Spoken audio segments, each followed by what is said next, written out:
తాజాగా వైవి సుబ్బారెడ్డి బొత్స సత్యనారాయణ గారు మాట్లాడుతూ తాము మళ్ళీ అధికారంలోకి రాబోతున్నామని జూన్ 9న తాము సీఎంగా జగన్మోహన్ రెడ్డి గారు ప్రమాణ స్వీకారం చేస్తున్నారని కూడా చెప్పడం జరిగింది. దాని మీ అభిప్రాయం? వైవి సుబ్బారెడ్డి గారు ఊహల్లో ఉన్నట్టున్నారు. ప్రజలు తీర్పు క్లారిటీగా ఇచ్చారు వైఎస్ఆర్సీపీ పార్టీకి వ్యతిరేకంగా.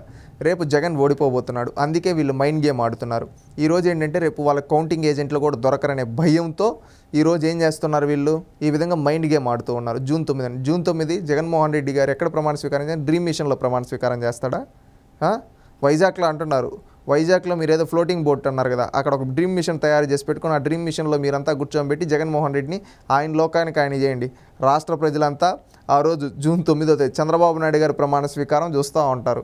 జగన్మోహన్ రెడ్డి గారి పార్టీ నాయకులు వాళ్ళు ఏంటంటే విశాఖపట్నంలో వాళ్ళు తయారు చేసుకున్న డ్రీమ్ మిషన్లో, ఇదే బాద్షా సినిమాలో బ్రహ్మానందం కోసం డ్రీమ్ మిషన్ తయారు చేస్తారు కదా కళ్ళ కోసం, ఆ విధంగా జగన్మోహన్ రెడ్డి కోసం వీళ్ళు ఒక డ్రీమ్ మిషన్ తయారు చేసి ఆ డ్రీమ్ మిషన్లో ప్రమాణ స్వీకారం చేసుకుంటారేమో. ఎందుకంటే జగన్మోహన్ రెడ్డి గారిని ప్రజలు ఎవ్వరు గెలిపించేదానికి సిద్ధంగా లేరు. ప్రజలు చిత్తుగా ఓడించారు జగన్మోహన్ రెడ్డిని.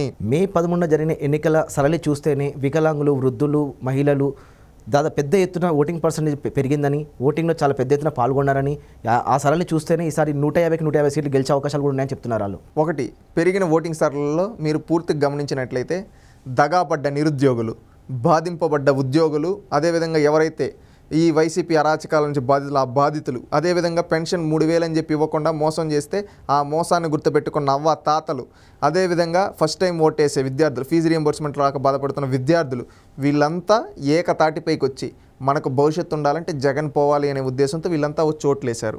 వీళ్ళంతా ఓట్లేసిన తర్వాత జగన్మోహన్ రెడ్డి ఓడిపోబోతున్నాడు.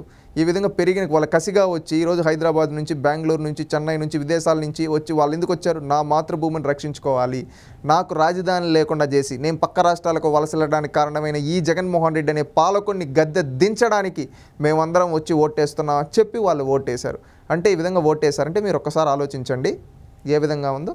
తెలుగుదేశం పార్టీ మెజారిటీ అనేది రాబోతుంది. వైఎస్ఆర్సీపీ చిత్తుగా పెరిగిన ఓటింగ్ పర్సెంటేజ్ తెలుగుదేశంకి అనుకూలంగా ఉంది. అదేవిధంగా వైసీపీని భూస్థాపితం చేసేసే విధంగా ఉంది. ఈసారి ఎన్నికల ఫలితాలు ఏ రకంగా ఉండొచ్చు అనుకోవచ్చు? ఒకటి, క్లియర్ కట్గా తెలుగుదేశం పార్టీ అఖండ విజయం సాధించే దిశగా ఉంటాయని భావిస్తూ ఉంది.